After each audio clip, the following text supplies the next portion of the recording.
What if I told you that Noah's Great Flood, the invention of the wheel in ancient Mesopotamia, the construction of the Great Pyramids, and, that suffocating record-breaking heat wave you felt just last summer, what if none of those were isolated events? Right. What if they were all connected? Exactly. What if instead they were tightly coordinated, meticulously planned moments on this giant cosmic clock?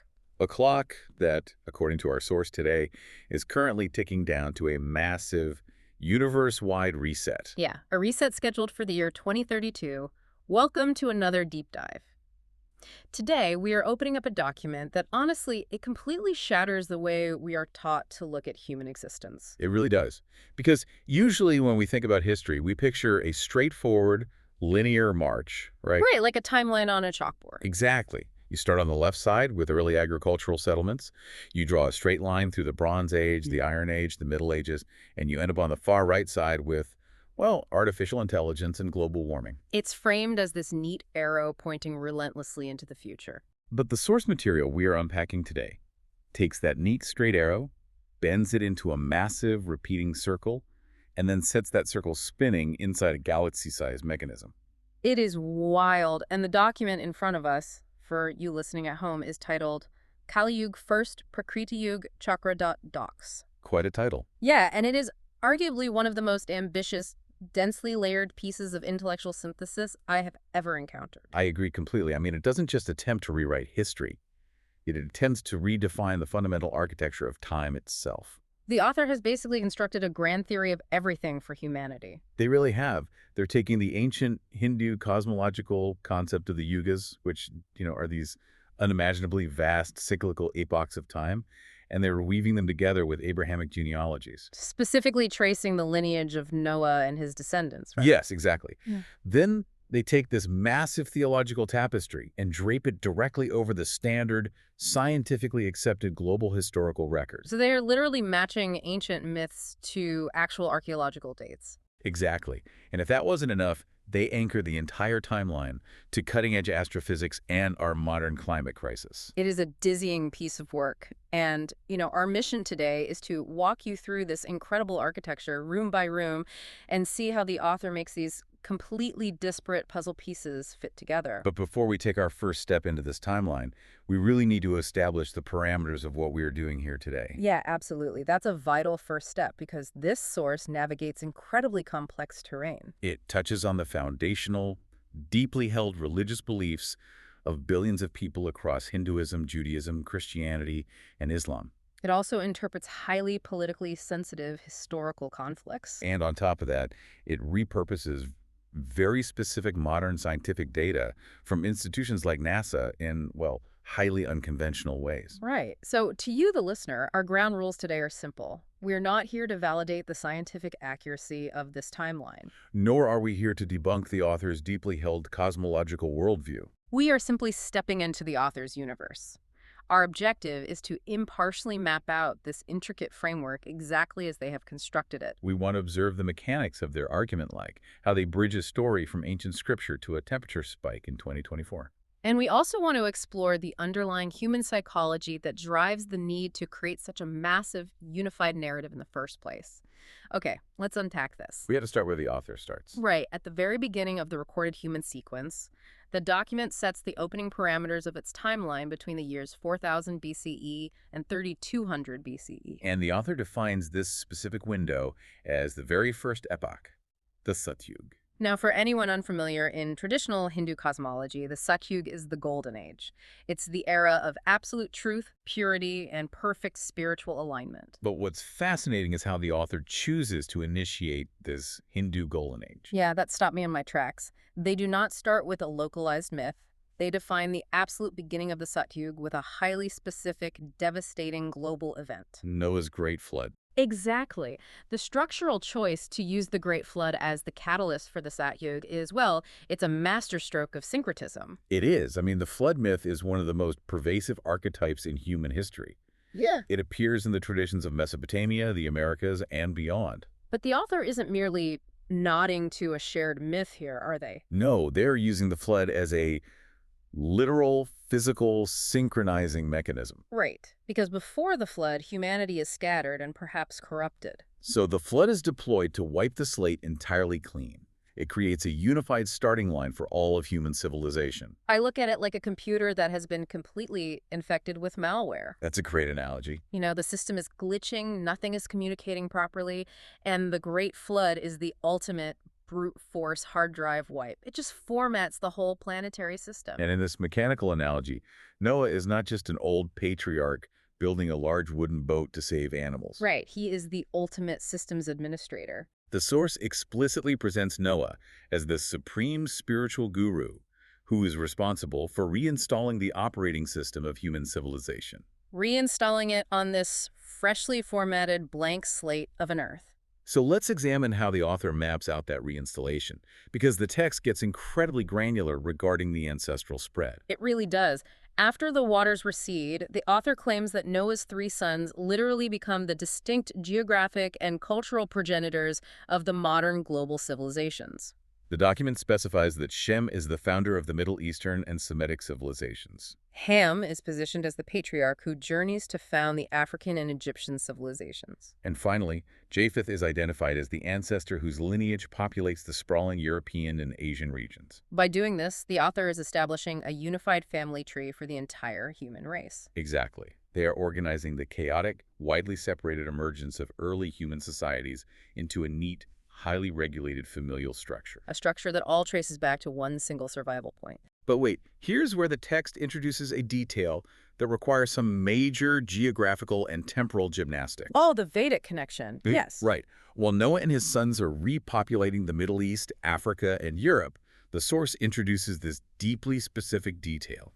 The document claims that during the devastation of the flood, a group of 88,000 sages and their disciples were residing in a place called Naimisharanya. And for context for the listener, Naimisharanya is a deeply sacred forest mentioned in ancient Indian texts. Yeah, often described as a hub of immense spiritual learning and cosmic knowledge. According to the author, as the floodwaters rose, these 88,000 sages fled from Naimisharanya and sought refuge in the high altitudes of the Himalayas. Just to survive the deluge. And the inclusion of these 88,000 sages from Naimisharanya is the critical linchpin in the author's attempt to fuse Eastern and Western cosmologies. It is brilliant, but it is also a massive narrative leap. It really is. The author explicitly notes that the direct biological lineage of these 88,000 Himalayan sages did not survive intact into our current era, the Kaliyug. Right, their physical bloodline essentially fades out. But, and this is the foundational premise of the author's historical bridge, the text states that before they faded away, these sages passed their ancient, perfectly preserved cosmic knowledge directly to the descendants of Noah. Specifically, when those descendants eventually migrated eastward and reached the Indian subcontinent. We really need to pause and appreciate the mechanics of what the author is building here. They are reconciling two massive, entirely different spiritual and historical traditions. Traditions that, on the surface, have no direct historical overlap at this early date. The author is positing that the physical, biological lineage of humanity that populates the Earth comes from the Abrahamic tree Noah's descendants. However, the spiritual, intellectual, and cosmic software, so to speak, that ultimately sparks the advanced Vedic civilization was indigenous to India. Preserved by the Hindu sages in the Himalayas. So when the two groups intersect, you get a perfect hybrid. The physical survival of the West infused with the profound spiritual wisdom of the East. It is a deeply elegant way to honor both traditions without forcing one to entirely subjugate the other. I mean, I am still trying to wrap my head around the scale of it. They're taking a biblical patriarch and effectively making his great-grandchildren the students of ancient Hindu ascetics. And what fascinates me even more is how the author refuses to let this stay in the realm of pure mythology. Oh, absolutely. They aggressively anchor this blended genealogy to standard, widely accepted archaeological timelines. They point to the period roughly between 4000 and 3500 BCE. And they note that this is precisely when the Sumerian civilization suddenly emerges in Mesopotamia. This is the era when humanity abruptly invents the wheel. It's when we first see the cuneiform script, marking the absolute dawn of recorded, written history. The author uses these archaeological sudden leaps as empirical evidence of their theory. Precisely. And they do not stop at Sumeria. Right, they move to Egypt. The text points out that right around 3100 BCE, King Narmer successfully unites early dynastic Egypt, creating a massive centralized state. And simultaneously, over in the Indian subcontinent, we see the rise of the early Harappan or Mehrgarh culture. This is the Copper Stone Age. It's a definitive pivot point where humanity stops merely foraging and firmly locks in complex farming techniques. And permanent structured settlements. The author looks at this explosion of simultaneous progress writing in Mesopotamia, statehood in Egypt, agriculture in the Indus Valley, and argues that this is not a coincidence of human evolution. No, they argue this is the synchronized, orchestrated reboot of humanity. Functioning perfectly during the pristine conditions of the Satyug. If we look closely at the underlying logic, the author is attempting to provide a profound sense of purpose to the human timeline. Right, because when you or I read a standard history textbook, the emergence of these civilizations can feel like a random series of fortunate geographical and climatic accidents. The author rejects that randomness entirely. In their framework, history is a coordinated deployment. It is a master plan executed across the globe, guided by the descendants of Noah and the wisdom of the sages. However, within the logic of the Yugas, no epoch is permanent.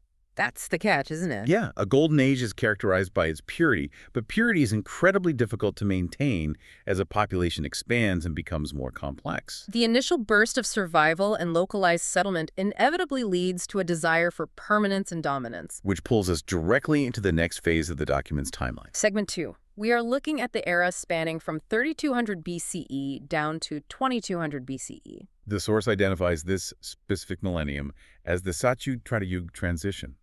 If the previous epoch was all about mere survival, settling down and figuring out how to plant wheat, this transition period is entirely about ambition. The author frames this as the absolute golden age of architecture. And the physical scale of human ambition during this exact 1,000-year window simply explodes. The document is very careful to highlight the incredible, almost inexplicable synchronization of monumental megalithic construction happening across entirely disconnected continents. It is staggering when you lay it all out on a single chronological map, which is exactly what the author does. The text points out that right in the middle of this transition, between 2600 and 2500 BCE, you have the Great Pyramids of Giza being constructed. Right during the height of Egypt's Old Kingdom.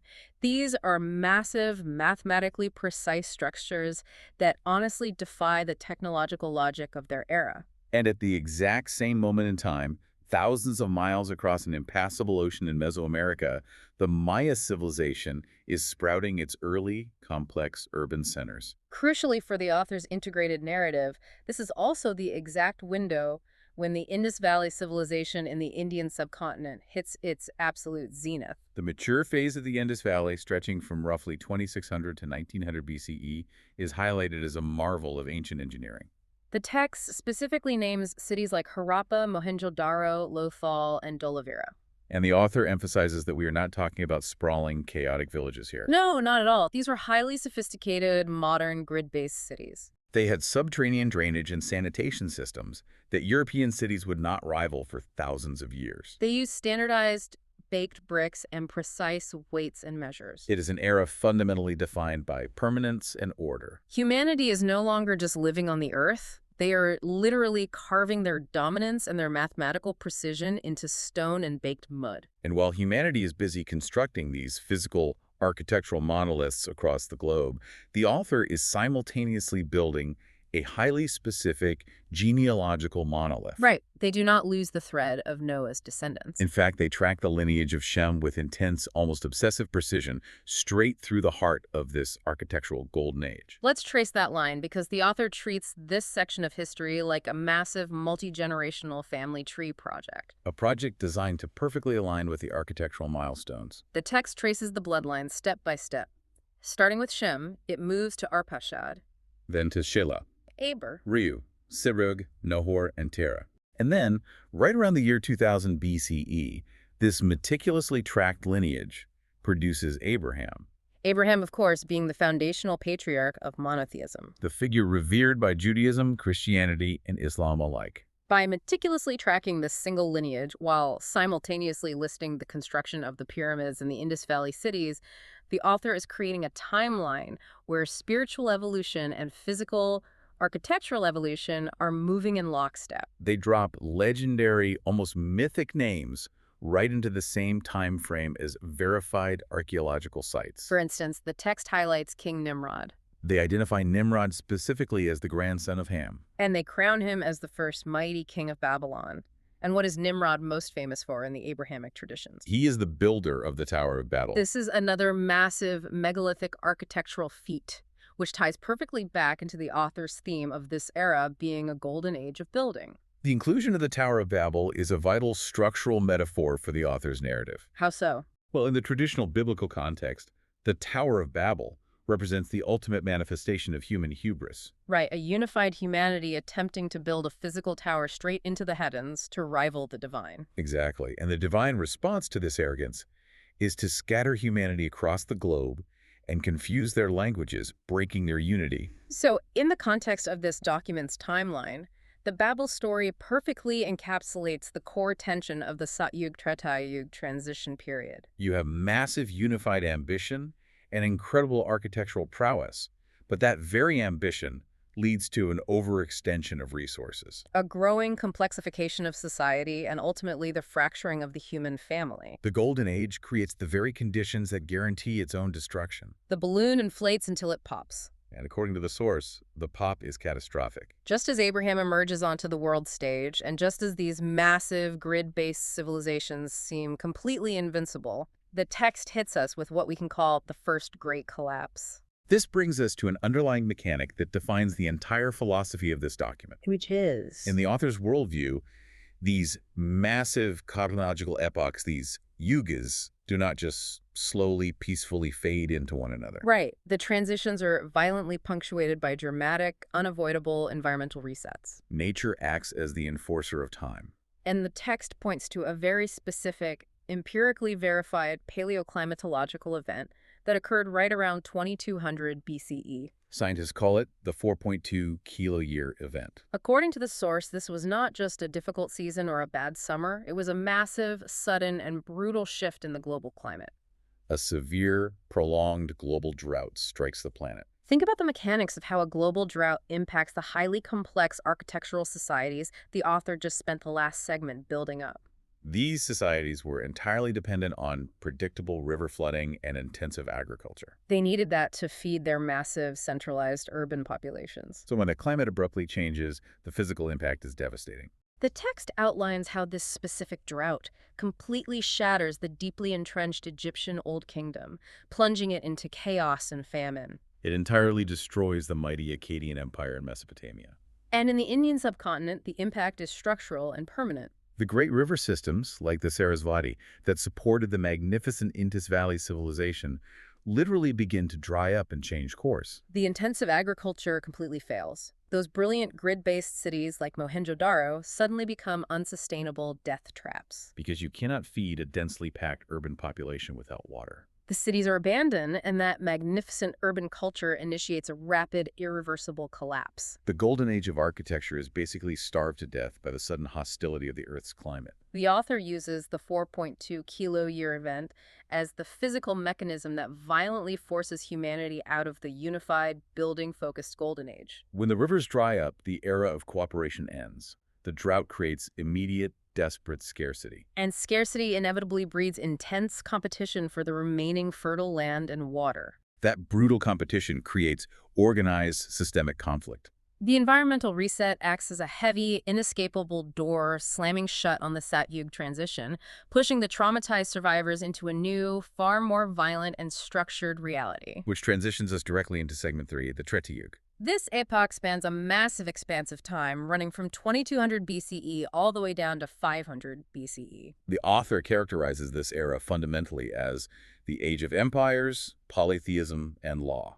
The world has slowly recovered from the great devastating drought, but the innocence and the unified ambition of the previous age are completely gone. Now, humanity's driving forces are aggressive territorial expansion. The cementing of massive, competing polytheistic societies. And the creation of vast military states. The trauma of the climate collapse changed the scale and the nature of human organization. Humanity shifts from relatively peaceful, localized city-states to sprawling, aggressive empires. And if you are a ruler trying to manage and control a sprawling, diverse empire born out of scarcity and competition, you need much more than just a shared agricultural culture. You need rigid, undeniable systems of control. You need codified law, and you need divine mandate. I really need to stop and dig into this section because the author's methodology here is fascinating and slightly baffling. Yeah, the author looks at this massive 1700-year chunk of history and just starts pulling in these huge, completely distinct historical and mythological events. To fit this central narrative of empires and law, They bring in King Hammurabi of Babylon, ruling around 1750 BCE. and point to his creation of the Code of Hammurabi,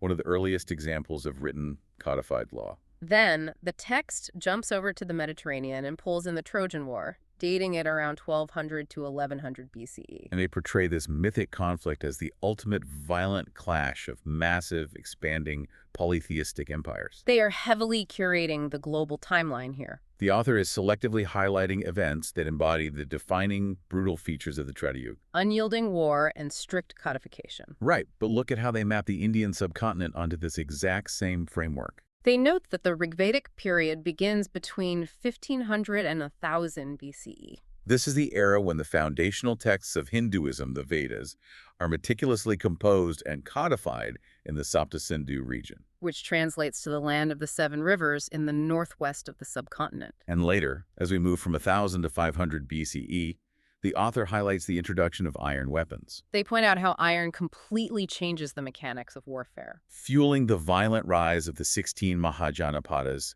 these great, warring, heavily fortified kingdoms like Magadha, Kosala, and Kuru. At the very same time, they're chronicling the rise of Iron Age kingdoms in India. The author is persistently tracking that Abrahamic lineage we established earlier. Moving it through its own phase of codification and empire building. Abraham fathers Isaac and Ishmael.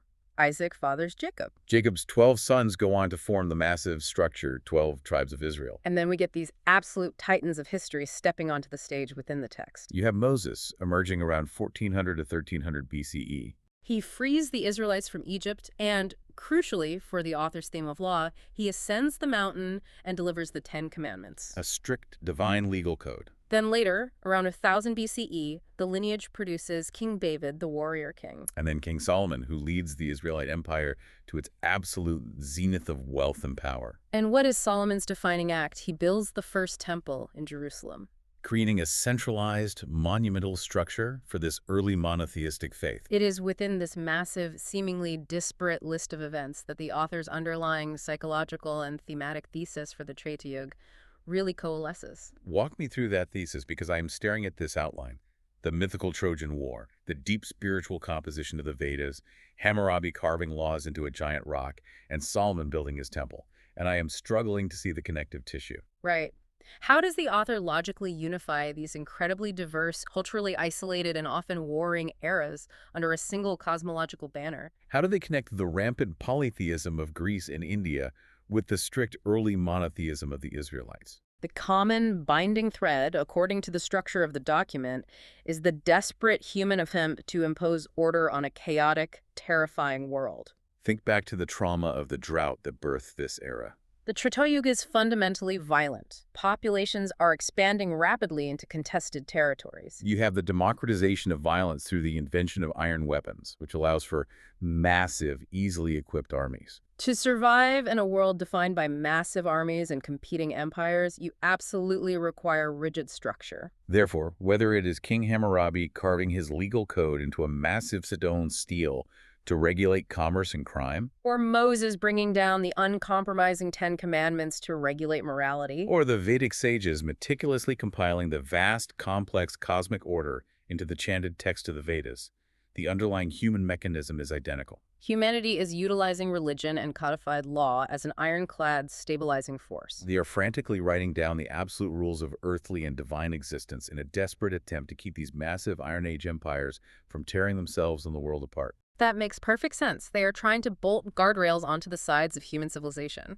The world simply got too big, too populated, and far too heavily armed after recovering from the drought. And now they need strict laws and terrifying watchful deities to keep everyone in line. But as the chronological progression of the source reveals, those guardrails eventually buckle under the pressure.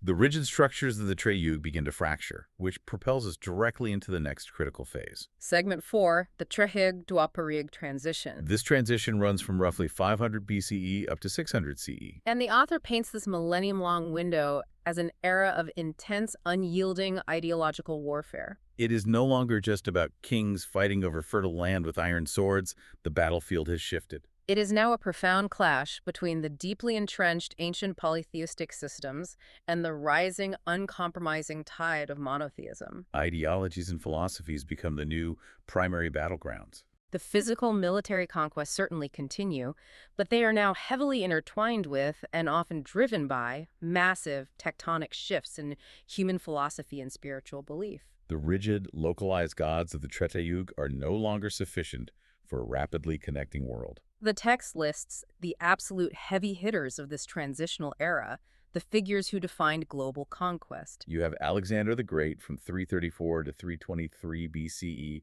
rapidly conquering the known world from Greece to the borders of India, violently spreading Hellenistic polytheistic culture. Then you have the absolute geopolitical juggernaut of the Roman Empire, stretching its dominance from 27 BCE all the way to its collapse around 476 CE. The author positions Rome as the ultimate, final manifestation of the sprawling polytheistic military state. But the author makes a brilliant thematic pivot here. While the massive empires are conquering outward with swords and legions, the document highlights that the true, lasting revolution of this era is happening inward. In the minds and spirits of the people. Yes, the source details these incredible spiritual revolutions happening in parallel across the globe. In India, right around the 6th century BCE, roughly 563 to 483 BCE, you see the birth of Lord Mahavir and Mahatma Buddha. They launched the profound ideological revolutions of Jainism and Buddhism.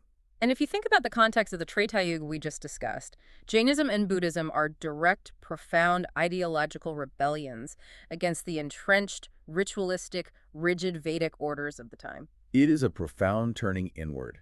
It is a fundamental questioning of the established codified order that defined the previous epoch. The rigid laws are being replaced by personal, philosophical quests for enlightenment. And this philosophical shift completely redraws the geopolitical landscape as well. The text points to the rise of the massive Mauryan Empire under Chandragupta and his brilliant, ruthless strategist Chanakya around 322 BCE. And then crucially, it highlights Emperor Ashoka, who rules between 268 and 232 BCE. Ashoka literally globalizes Buddhism, sending spiritual emissaries all over the known world. This era of Indian history is then capped off by the Gupta Empire, spanning from 320 to 550 CE, which the source explicitly labels a golden age of unparalleled advancements in art, mathematics, and science. And while the Eastern Hemisphere is undergoing this deep philosophical and scientific transformation, the author turns their focus back to the Abrahamic lineage in the West. They do this to track what they view as the single most pivotal shift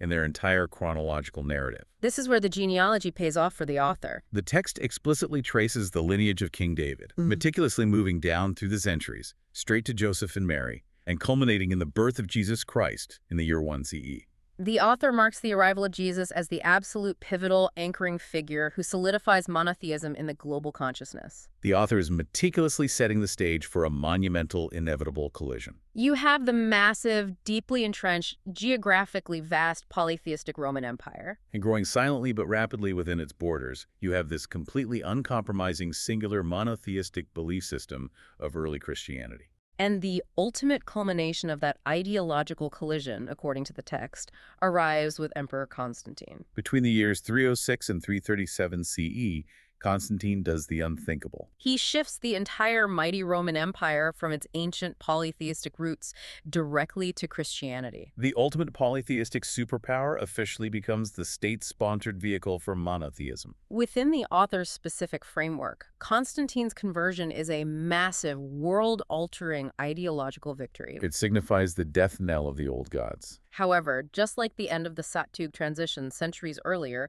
this era does not conclude with a peaceful, philosophical handover of power. It ends in absolute physical catastrophe. This segment of the document is deeply unsettling because it relies on terrifyingly accurate historical climatology. The author points their finger directly at the year 536 CE. And the text does not mince words or use hyperbole. It definitively deems 536 CE as the worst year in human history. And it is worth noting that modern historical climatologists and medieval scholars would largely agree with the author's stark assessment of that specific year. It is the stuff of nightmares. The source describes a massive, cataclysmic volcanic eruption, or perhaps a series of them, that vomits so much particulate matter into the sky that it covers the entire northern hemisphere's atmosphere in a thick, suffocating layer of ash. The sun is literally blocked out. Contemporary accounts from that time describe the sun giving forth its light without brightness, like the moon, for an entire year and a half. This localized volcanic event causes sudden freezing temperatures across the globe in the middle of summer. It triggers massive, unprecedented crop failures and initiates a devastating global famine. The darkness and the freezing cold are horrific, but biologically they are just the opening act of the collapse. Exactly, because the global famine weakens the human immune system on a planetary scale, The population is starving, desperate, and vulnerable. which sets the perfect biological stage for the Justinian plague. This bubonic plague sweeps mercilessly through these freezing, weakened empires, wiping out millions upon millions of people. It effectively cripples the economy, the military, and the social fabric of the old ancient world order.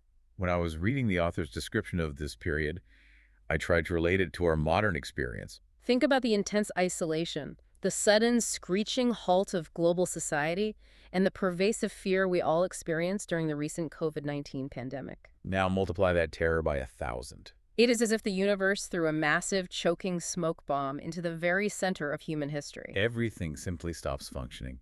People are physically blinded by the ash. Societies collapse into survival mode. And when the atmospheric smoke finally clears decades later, the grand, ancient polytheistic world order is simply gone. It has been wiped off the map. If we step back and analyze the author's structural logic here, it is incredibly tight and purposeful. The volcanic winter of 536 CE, immediately followed by the devastation of the plague, physically, economically, and militarily devastated the old Roman and broadly polytheistic world order. It shattered the established systems of control just enough to create a massive, unprecedented geopolitical and spiritual power vacuum across the globe. And as we know from history, nature and human ambition absolutely abhor a power vacuum. Precisely. This vacuum is not an accident in the author's timeline. It is the crucial, necessary setup. The destruction perfectly prepares the stage for the next major epoch, the Kaliyug. The author defines this incoming Kaliyug not by the careful codification of laws or deep inward philosophy, but by the rapid, explosive, and frequently militant outward expansion of monotheism. The old empires were simply too devastated by the cold and the plague to resist the new, fiercely unifying ideologies that were about to sweep across the map. That brings us crashing into segment 5, the Kaliyug to the modern acceleration. The Kaliyug proper runs from 600 CE to 1643 CE. And the source is unambiguous about the defining characteristic of this millennium. It is the era of relentless monotheistic expansion, and it happens at a speed previously unseen in human history. The central defining event that initiates this new era, according to the author's carefully mapped timeline, is the life and revelation of the Prophet Muhammad spanning from 570 to 672 CE. And once again, we see the author's deep commitment to their master genealogy. They do not treat the rise of Islam as an isolated historical event. They explicitly trace the lineage of the Prophet Muhammad directly back to Abraham's son Ishmael.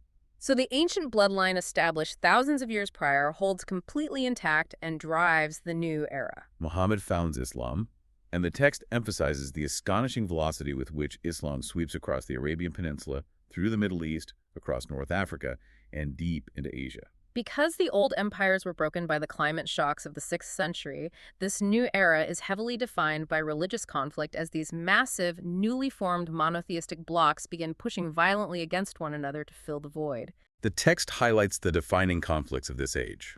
It points heavily to the Crusades, spanning roughly from 1096 to 1291 CE, portraying them as a centuries-long brutal collision between vast Christian and Islamic forces battling for control over the ideological center of the world, the Holy Land. Then it jumps forward to point to 1453 CE, the monumental year when the Ottoman Empire finally breaches the walls and conquers Constantinople, officially ending the last vestige of the Roman Empire. It is just century after century of massive, religiously motivated empire building. And it is crucial to examine how the author maps this era of Islamic expansion directly onto the history of the Indian subcontinent, maintaining their global parallel structure. They track the Islamic integration into India with very specific touchpoints. They start with the arrival of the military commander Muhammad bin Qasim in the Sindh region, in 712 CE. From there, they move through the centuries to chronicle the dominance of the Delhi Sultanate, which spans from 1206 to 1526 CE. And finally, they highlight the founding of the massive, culturally rich Mughal Empire by Babur in the year 1526 CE. Throughout this section, the text also takes a moment to elevate and highlight mighty caliphs and supreme leaders from this broad global era. Specifically, naming figures like Harun al-Rashid of the Abbasid Caliphate and Suleiman the Magnificent of the Ottoman Empire. The author paints a vivid picture of a world utterly dominated by these colossal, incredibly wealthy, monotheistic superstates. But then, according to the rigid mathematics of the author's timeline, we hit the year 1643 CE. And at this exact moment, the author argues that the fundamental paradigm of human existence shifts entirely. We abruptly exit the Dwapar Yuga and enter what the author terms the modern transition, a period they define as running from 1643 CE directly up to the very recent year of 2022 CE.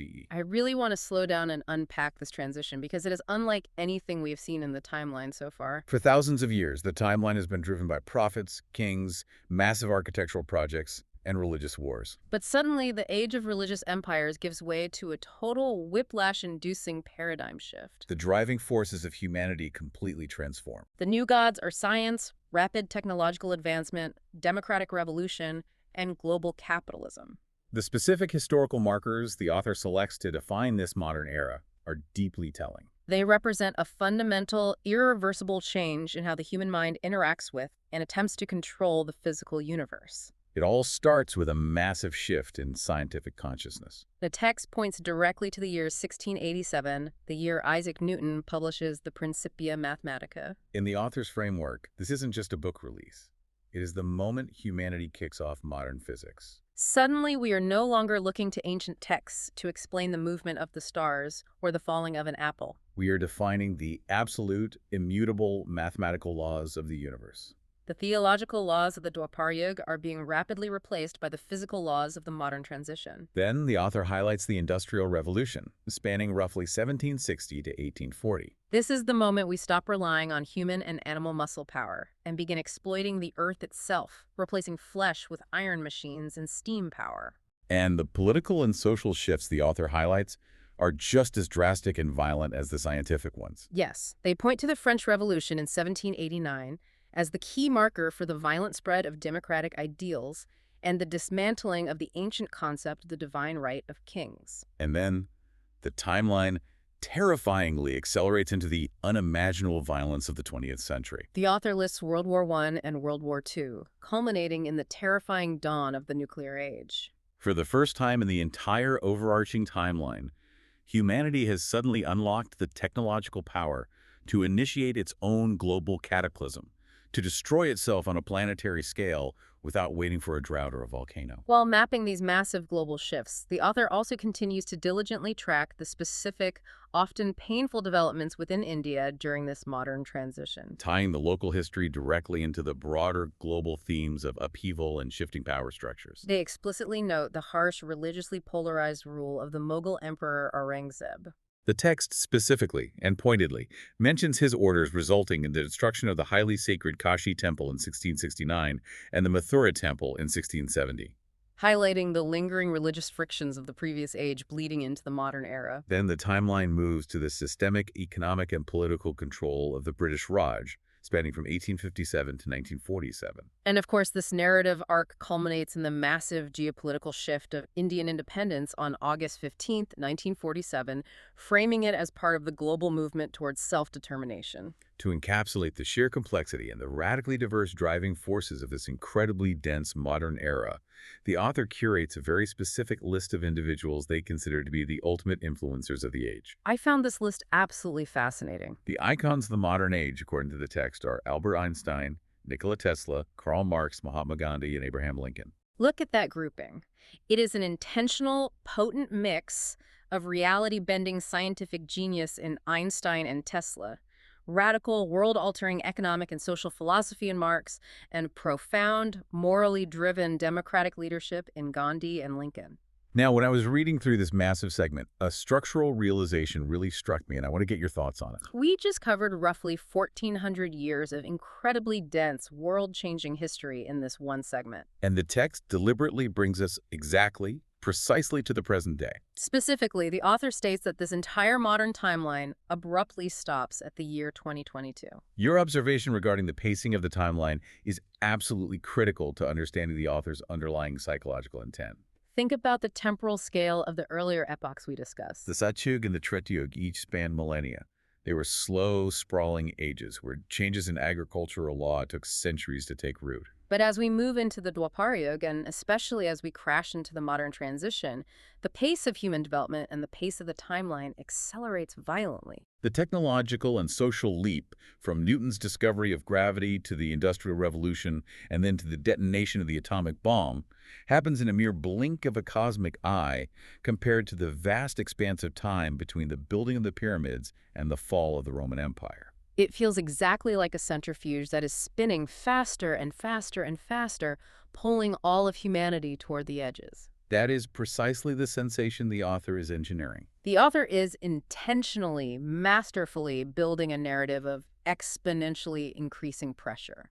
By compressing the time frames and stacking these massive world-altering events closer and closer together, they create a profound sense of breathlessness in the reader. They are psychologically preparing you for a breaking point. The timeline is accelerating at this terrifying rate because it is hurtling uncontrollably toward a solid brick wall. And according to the final chapters of the document, we are currently face first against that wall. Which brings us to segment 6, the present crisis, climate spikes, and cosmic reversals. The source is absolutely explicit in its claim.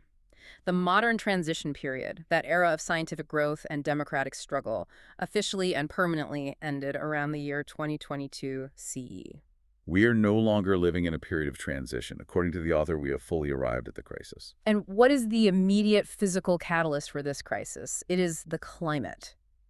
The author points directly to our post-2022 reality, heavily and repeatedly emphasizing the specific years of 2023 to 2025. They highlight a massive, undeniable warming spike in global temperatures. They point to the grim reality that the 1.5 degrees Celsius safe limit of warming, painstakingly established by the International Paris Agreement, has been definitively broken. The author is wielding very current, very real, and very palpable global anxieties to anchor their cosmological claims. They are listing the exact symptoms of planetary distress that we doom scroll through on the news every single day. Rapidly melting polar glaciers, massive, unprecedented heat waves that make cities unlivable, and completely erratic, violent rainfall patterns causing catastrophic flooding. And crucially, the author frames these events not merely as unfortunate environmental issues to be mitigated with policy, but as direct, imminent, existential threats to global food security and the basic survival of the human species.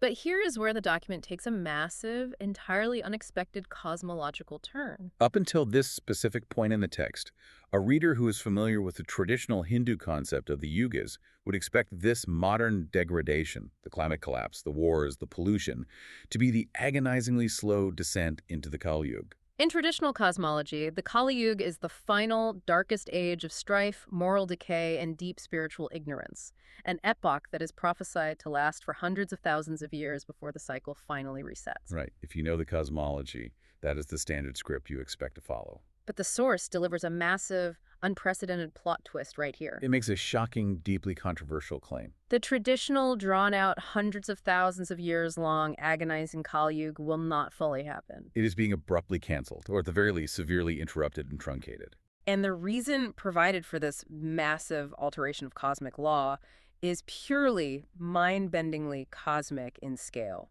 The text states that humanity is currently positioned precisely in the chronological middle of a manvantara. For those who don't know, in Hindu cosmology, a manvantara is an unimaginably massive cycle of time, the lifespan of a Manu, spanning millions of years. But the author claims that not only are we in the temporal middle of this massive cycle, we are also miraculously positioned geographically in the exact physical center of the universe. And because of this incredibly specific, statistically impossible temporal and spatial alignment, A simultaneous geomagnetic and galactic pole reversal has begun. This is the moment where the text's ambition to synthesize disparate fields becomes truly wild. The author is taking highly ancient, deeply esoteric spiritual cosmology and aggressively blending it with highly specific observational modern astrophysics. It is utterly fascinating, but this is also where I really have to stop and push back against the author's logic. Because the author tries to empirically support this wild cosmic pole reversal theory by pulling in what they call parallel records from modern mainstream science. They list three highly specific astronomical and geophysical data points. First, they point to the supermassive black hole at the very center of our Milky Way galaxy, known as Sagittarius A. They claim that this distant black hole has suddenly awakened from dormancy, showing an immense, unexpected spike in its radiation output and energy flux. To be fair to the author, they are pointing to actual documented astronomical observations from recent years that show Sagittarius A exhibiting increased, unusual flare activity. Yes, the data point exists, but the leap they make with it is astounding. Second, they cite data from NASA's Fermi Gamma Ray Space Telescope. They explicitly mention the detection of Fermi bubbles. For the listener, Fermi bubbles are these giant, somewhat incomprehensible lobes of intense gamma ray energy extending millions of light years outward from the north and south poles of our galactic center. The author claims that the intense fluctuations in cosmic rays and magnetic fields within these massive bubbles are direct physical signals that the entire galaxy is undergoing a massive magnetic shift. They are essentially arguing that the galaxy is behaving like a wobbling top that is about to completely flip its axis. And what is the third piece of evidence? Third, they bring the cosmic scale right back down to our own atmosphere. They point to the well-documented scientific fact that Earth's magnetic North Pole is currently shifting at record-breaking speeds, rapidly moving away from the Canadian Arctic and hurtling toward Siberia. So the author takes these three distinct scientific phenomena, the radiation spikes of a supermassive black hole, the existence of galactic energy bubbles, and the rapid shifting of our planet's magnetic pole, and strings them all together to make this incredibly bold assertion. Look at the data. The universe itself is physically flipping its polarity right now. However, as we analyze this claim, there is a crucial defining caveat regarding the author's methodology that we must emphasize to the listener. The author is actually very intellectually transparent about the origin of this theory in this specific section. Let me stop you there because that is a vital point. The author is not claiming that NASA put out a press release announcing that the Hindu Kaliyug is officially canceled due to black hole activity. They explicitly note that this entire galactic pole reversal theory, the core idea that the universe is physically flipping and intentionally canceling the darkest epoch of human history, is fundamentally based on their guru's profound spiritual inspiration, prophetic vision, and personal guidance. Precisely. They state clearly that the mainstream scientific data, the black hole radiation flux, the gamma ray energy of the Fermi bubbles, is provided merely as a parallel record. It functions as a comparative study. The author fully acknowledges that this galactic flip is not the official consensus of the modern astrophysics community. Rather, they are actively repurposing the raw scientific data to physically mirror and validate the deeply held spiritual prophecy provided by their guru. Okay, so as readers trying to map this puzzle, what does this all mean for us? How do we even begin to interpret this incredible, aggressive blending of disciplines? You have an author who is pulling complex telemetry data from a NASA space telescope about a supermassive black hole located 26,000 light years away. And they are using that empirical data to justify a highly specific spiritual prophecy delivered by a guru about the abrupt cancellation of a Hindu time epoch. It is a collision of worldviews that honestly makes my head spin. How can they possibly link a black hole's radiation flux to human climate change in the 2020s? This is where we have to look past the literal claims and examine the profound psychology of the text, because it reveals an incredibly powerful, uniquely modern anxiety. When you deeply analyze this segment of the document, you see a mind grappling with terror. The author looks around at the undeniable, terrifying present-day climate crises, the shattered promises of the Paris Agreement, the deadly heat waves killing crops, the unpredictable flooding. And rather than accepting the mainstream narrative that this is merely a grim, man-made disaster caused by industrial greed, or worse, just random, terrifying atmospheric chaos, The author deploys massive spiritual and cosmological frameworks to find a profound, ultimate meaning in the suffering. It's a coping mechanism. Yeah. They're scaling up the problem to such a massive degree in order to make it make sense. Exactly.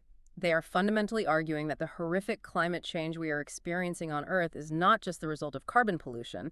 It is merely a localized, earthly symptom of a massive, universe-wide magnetic shift. By making the crisis cosmic in scale, it paradoxically makes the crisis infinitely more manageable to the human psyche. If the climate is collapsing because the galaxy is flipping its poles to usher in a new age, it means there is a divine or at least a structural plan. It means the massive suffering we are facing is purposeful and structural, not accidental or meaningless. And if there is a structure, that structure dictates exactly what happens next. Which brings us to the final sobering piece of the author's timeline. Segment 7, the global reset. Because the standard, incredibly long Kaliyug is being interrupted and canceled by this massive cosmic pole reversal, humanity is not going to suffer a slow, agonizing decline over hundreds of thousands of years. Instead, the author states we are immediately entering an unprecedented, violent macro transition.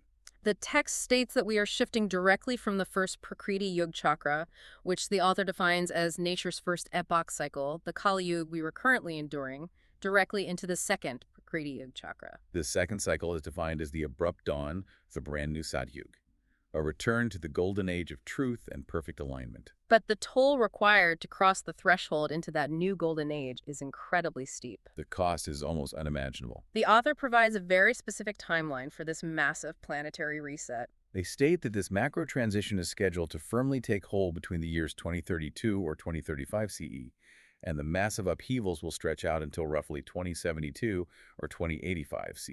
We are talking about events unfolding over the next few decades, within our lifetimes. And the text is explicit and uncompromising about the terrifying nature of this transitional period. It warns of a violent global reset. The author makes it clear, this will not be a period of normal history. It will not be defined by political treaties or economic shifts. The document predicts severe global cataclysms, massive earthly upheavals that will redraw the maps, and it explicitly warns that nature itself will take on a terrifying, wrathful form. And all of this unimaginable destruction is directly caused by the incredible physical stress of that simultaneous alignment of the galactic, universal, and earthly pole reversals. The text paints a picture of a universe that is physically, violently ripping the corrupt old world apart at the seams in order to forcefully make room for the pure new one. It is a deeply sobering, almost apocalyptic prediction. There really is. I want to speak directly to you, the listener, for a moment. You look at the news today, the terrifying climate reports, the deep political instability, the wars, and it is so incredibly easy to feel like the world is simply ending. Just an uncontrolled, senseless collapse. But this author is looking at the exact same terrifying news feeds, the exact same data, and they're essentially saying, no, the world isn't ending. The universe is just forcefully rebooting the entire system. It is a terrifying, violent process, yes. But in their eyes, it has a beautiful, guaranteed destination. There is an undeniable tone of stark finality in this last segment of the document, but it is deeply, inextricably coupled with the promise of eventual, glorious renewal. I want you to remember the cyclical patterns we analyzed earlier in the deep dive. Think back to the 4.2 kilo-year event, that massive global drought that starved the early architectural empires of Egypt and the Indus Valley. Think back to the horrific 536 CE volcanic winter, the worst year in history that blotted out the sun and wiped out the sprawling polytheistic order with freezing cold and plague. Those historical cataclysms were undeniably horrifying for the people living through them. But within the strict architectural framework of the author's cosmology, they served a vital, necessary purpose. They forcefully cleared the board. They were the required, violent destruction that had to occur before the new creation could begin. Precisely. And this impending global reset, driven by the massive galactic pole reversals, is simply the ultimate grand-scale iteration of that exact same pattern. The upcoming global cataclysm is structurally required. It is necessary to wipe the cosmic slate completely clean, to violently wash away the accumulated corruption and spiritual decay of the broken Kaliyug, so that a pristine new age of truth, a brand new Satyug, can finally be born from the ashes. Which brings us to the very end of the document's timeline, and really to a profound moment of synthesis for us. When you step back from the dates, the genealogies, and the astrophysics, and you truly look at what this document represents as a piece of human endeavor, It is staggering. It is a truly remarkable, complex artifact of human thought and psychological resilience. Whether you, as the listener, view this text as literal, divinely inspired, prophetic truth, or if you see it as a highly creative, intricate spiritual framework designed to soothe modern anxieties, or even if you view it purely as an elaborate, fascinating piece of speculative fiction, it highlights something incredibly fundamental about who we are as a species. It puts on full display humanity's deep-seated, desperate, unyielding need to find order in the midst of terrifying chaos. At our core, we are compulsive, pattern-seeking creatures. When faced with the vast, indifferent void of time and space, we instinctively build structures of meaning. We really do. From the very beginning of the timeline, trying to make profound genealogical sense of Noah's flood and the sudden parallel rise of ancient grid-based cities, all the way to the modern era, frantically tracking the shifting of Earth's magnetic North Pole and analyzing the radiation flux of distant black holes. The human mind desperately wants to know that everything, no matter how painful or chaotic, happens for a specific reason. We need the timeline to mean something.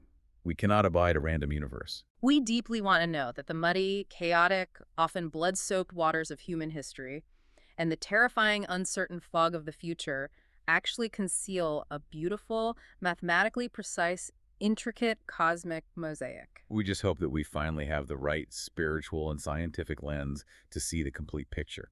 And that profound human desire leaves me with a final, provocative thought for you to ponder long after you finish listening to this deep dive.